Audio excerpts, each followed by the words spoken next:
L'homme ne vivra pas de pain seulement, mais de toute parole qui sort de la bouche de Dieu. Voici votre moment de méditation quotidienne. Pour mieux connaître Jésus-Christ.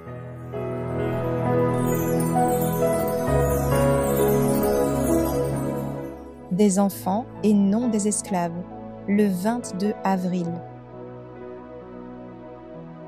C'est pourquoi, recevant un royaume inébranlable, montrons notre reconnaissance en rendant à Dieu un culte qui lui soit agréable, avec piété et avec crainte.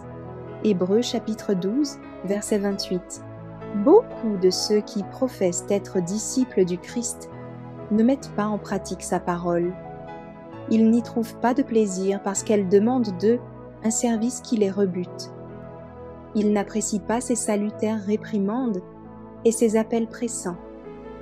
Ils n'aiment pas la justice et sont esclaves de leurs impulsions déréglées. La manière de servir Dieu est importante. L'écolier qui considère ses devoirs comme une corvée ne deviendra pas un véritable étudiant.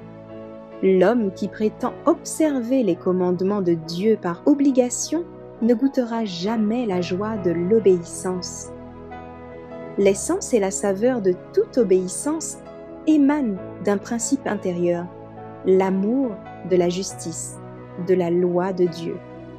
Le fondement de toute justice, c'est notre loyauté envers le Rédempteur, loyauté qui nous incite à faire le bien pour lui-même. Quand la parole de Dieu devient un fardeau parce qu'elle s'oppose aux inclinations humaines, la vie religieuse n'est plus une vie chrétienne, mais un effort, une fatigue, une obéissance forcée. Alors, la sainteté de la religion et la piété s'évanouiront. Mais notre adoption dans la famille divine fait de nous des enfants et non des esclaves. Quand le Christ pénètre dans notre cœur, nous nous efforçons d'imiter son caractère.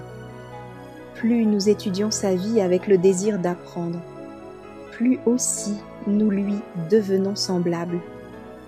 À celui qui met en pratique la parole, le Saint-Esprit communique une claire intelligence.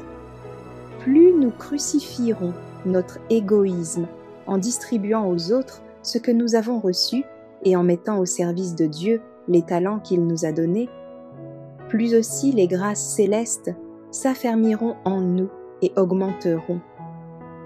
Nous croîtrons en spiritualité, en patience, en courage, en modestie, en amabilité.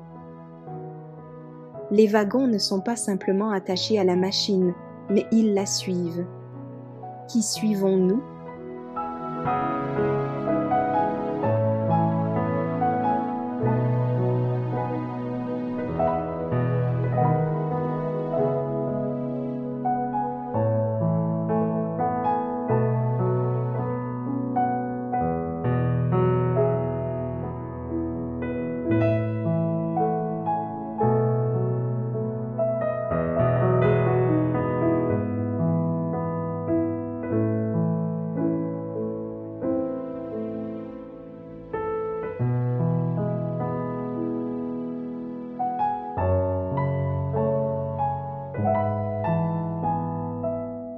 Merci d'avoir écouté cette présentation. Assurez-vous de nous rejoindre demain pour votre moment de méditation quotidienne avec lereste.org.